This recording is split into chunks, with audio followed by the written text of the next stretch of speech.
और इसीलिए पाकिस्तानी आवाम अब हिंदुस्तान हिंदुस्तान जपने लगी है। शहबाज सरकार को आवाम की तरफ से भारत से दोस्ती कर लेने की कई नसीहतें मिलनी शुरू भी हो गई हैं। लेकिन अगर शहबाज सरकार ने अपनी आवाम की बात सुनी तो उसे कश्मीर को भूलना पड़ेगा।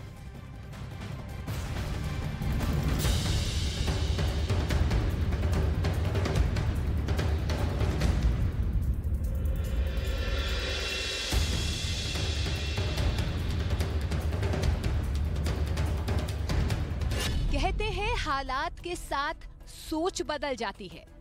गुर्बत के मारे पाकिस्तानियों की भी सोच अब बदलने लगी है। अब उन्हें समझ आने लगा है कि हिंदुस्तान के साथ दुश्मनी करने में नहीं बल्कि दोस्ती बनाए रखने में फायदा है, क्योंकि पाकिस्तानी मानते हैं भले ही भारत और पाकिस्तान के बीच कट्टर दुश्मनी हो, लेकिन मुसीबत में भारत ही पाकिस्तान की सबसे ज्यादा मदद कर सकता है और उसे इस गरीबी के इस जंजाल से बाहर निकाल सकता है। पाकिस्तान की आवाम अब साफ कहने लगी है, हिंदुस्तान से लड़ने के चक्कर में पाकिस्तान ने अपनी बदकिस्मती का नसीब खुद चुन लिया है। हालात ये हैं कि वहाँ का मीडिया भी अब भारत की तारीफ करता नहीं थक रहा। बात करेंगे पाकिस्तान के अवाम से कि ऐसी क्या वजह है कि इंडिया की इकोनॉमी इतनी तेजी से ग्रो कर रही है। पाकिस्तान के लोगों को लगता है कि अगर हिंदुस्तान से रिश्ते बेहतर होते तो पाकिस्तान के सामने कंगाल होने की नौबत नहीं आती। इंडिया शायद हमें कर्जा देता इस टाइम, इन मसलों से इंडिया निकालता, लेकिन हम लोग अपनी एक झूठी अना की वजह से इंडिया से भी दुश्मनी बना ली हम लोगों ने। पाकिस्तान में शहबाज सरकार को जनता नसीहत दे रही है कि झूठी शान को भूलकर भारत के साथ रिश्ते सुधारे जाएं, ताकि पाकिस्तान भारत से मदद की उम्मीद कर सके। हमें अपने ताल्लुकात इंडिया के साथ बेहतर कर लेने चाहिए। जी, अपनी अना को खत्म करोगे तो बेहतर करोगे ना। बड़ा भाई होता है, छोटा भाई छोटा होता है। पाकिस्तान में सैकड़ों यूट्यूबर इस वक्त सब कुछ भूलकर पाकिस्तान की कंगाली पर वीडियो बना रहे हैं। ये वीडियो सोशल मीडिया पर तेजी से वायरल भी हो रहे हैं।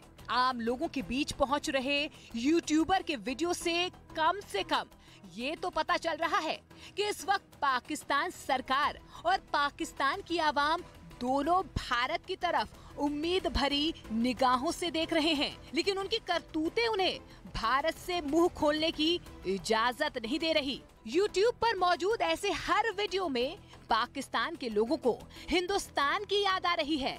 पाकिस्तान के लोगों का मानना है कि अगर भारत के साथ उसके रिश्ते बेहतर होते तो उस पर इतना बड़ा संकट कभी नहीं आता। इसलिए अब पाकिस्तान के लोग अपने हुक्मरानों पर दुश्वारियों का ठीकरा फोड़ रहे हैं। इंडिया की इकोनॉमी इतनी तेजी से ग्रो कर रही है। उधर के हुक्मरान चोर नहीं है। अच्छा। हाँ, और हमारे माशाल्लाह चोरों के भी बाप हैं। कहते हैं पेट की भूख सब भुला देती है।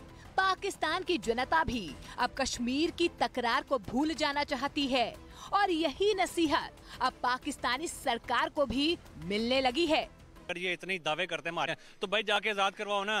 पाकिस्तान के सारे दोस्त इस वक्त उसका साथ छोड़ चुके हैं, इसीलिए वहाँ हिंदुस्तान से दोस्ती करने की मांग उठने लगी है। पाकिस्तान की हालत इस वक्त कटोरा लेकर घूम रहे किसी भिखारी जैसी है और ये बात पाकिस्तान के लोग भी समझ रहे हैं। इंडिया को हमारे साथ कौन सी जरूरत पड़ी है, हम बेकारी कौम है। लोगों का दर्द इसलिए उमड़ा क्योंकि महंगाई की वजह से पाकिस्तान में पेट भरना भी मुश्किल हो रहा है। ऊपर से डर ये है कि अगर IMF से कर्जा नहीं मिला तो पाकिस्तान का वजूद ही खतरे में पड़ जाएगा। लोगों का दर्द इसलिए उमड़ा क्योंकि महंगाई की वजह से पाकिस्तान में पेट भरना भी मुश्किल हो रहा है। ऊपर से डर ये है कि अगर IMF से कर्जा नहीं मिला तो पाकिस्तान का वजूद ही खतरे में पड़ जाएगा और बहुत जल्द वहाँ भी श्रीलंका जैसा विद्रोह देखने को मिल सकता है।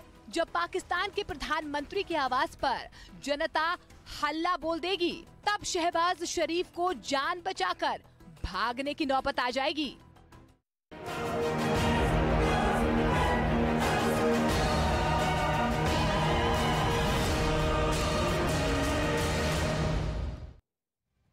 पाकिस्तान में महंगाई ने बीते 48 सालों का रिकॉर्ड तोड़ दिया है। IMF ने भी पाकिस्तान की तरफ से मुंह मोड़ लिया है, लेकिन उससे भी बड़ी बात यह है कि पाकिस्तान पछताने वाली हालत में आ चुका है। पाकिस्तान के प्रधानमंत्री, गृह मंत्री और रक्षा मंत्री ने आतंकवाद पर पूरी दुनिया के सामने सबसे बड़ा जुर्म कबूल कर लिया है। ये रिपोर्ट आप देखेंगे तो आपको पता चलेगा कि पाकिस्तान की पूरी सरकार संसद में आखिर क्यों गिड़गिड़ा रही है।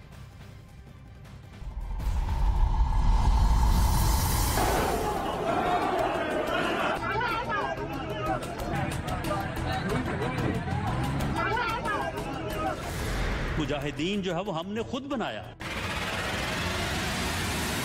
दहशतगर्दी है, इसका शुरू में जो बीज थे वो हमने खुद बोए। पाकिस्तान की संसद में रोना मचा है। ये लैप्सेस हुई हैं, कोई जरूरत नहीं थी मुजाहिदीन तैयार करने की, लेकिन ये हकीकतें हैं, इसको जब तक कौम जो है वो फेस नहीं करेगी। सड़क पर आवाम बेमौत मर रही है। सिर्फ और हमने फौरी, कवि और यानी मुनासिब इकदाम ना किए तो खुदा न खास्ता ये पाकिस्तान के दूसरे इलाकों में दोबारा फैल जाएगा।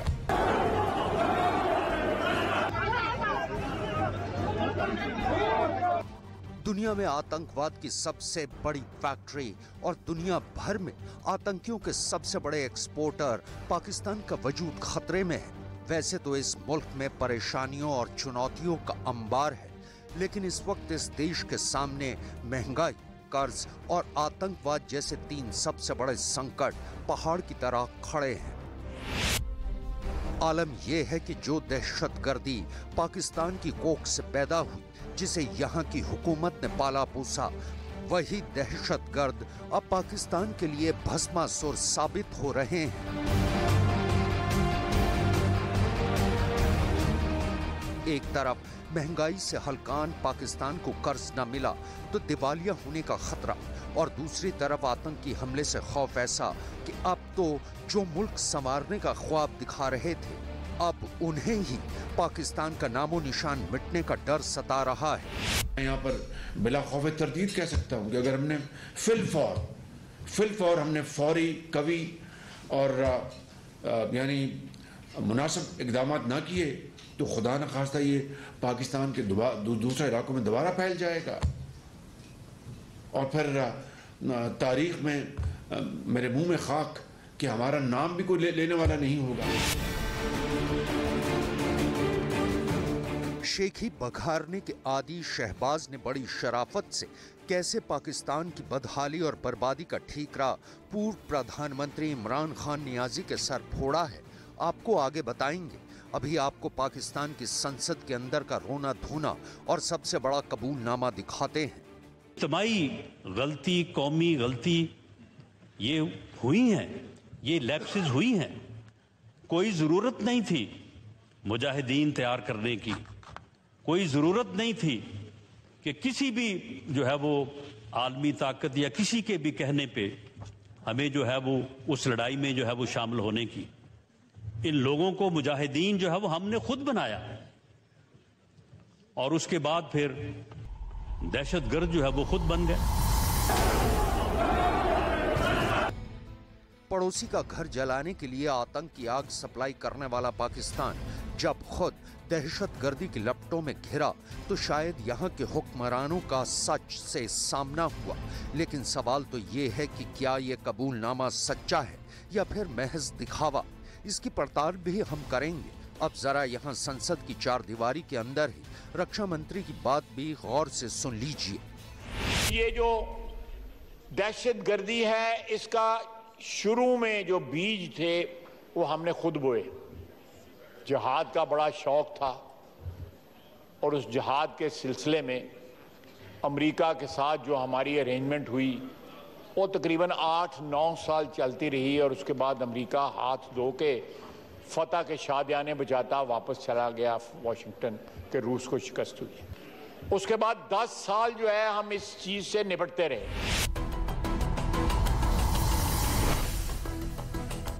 जनाब ने अब जाकर माना कि पाकिस्तान ने खुद दहशतगर्दी के बीज बोए, जिहाद के नाम पर बेगुनाहों के खून बहाए। पाकिस्तान को आतंकियों से नफे की आस थी, लेकिन नुकसान इस कदर हुआ कि अब भारत और इजराइल भी प्यारे लगने लगे हैं। 30 जनवरी को ही दोपहर 1 बजे का वक्त था जब पेशावर पुलिस लाइन की मस्जिद आत्मघाती हमले से दहल उठी। इस आतंकी हमले में 100 से ज्यादा लोग बेमौत मारे गए तो 220 से ज्यादा लोग जख्मी हो गए। इस आतंकी वारदात की जिम्मेदारी तहरीक तालिबान पाकिस्तान यानी टीटीपी ने ली है।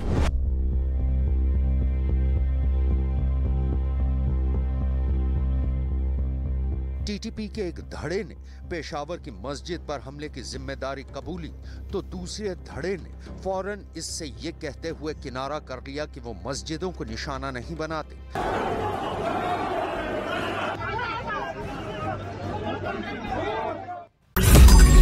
मैंने नहीं देखा इस तरह का चीट, इस तरह का क्रिमिनल माइंड पूरे जेल स्टाफ को ब्राइब कर देगा।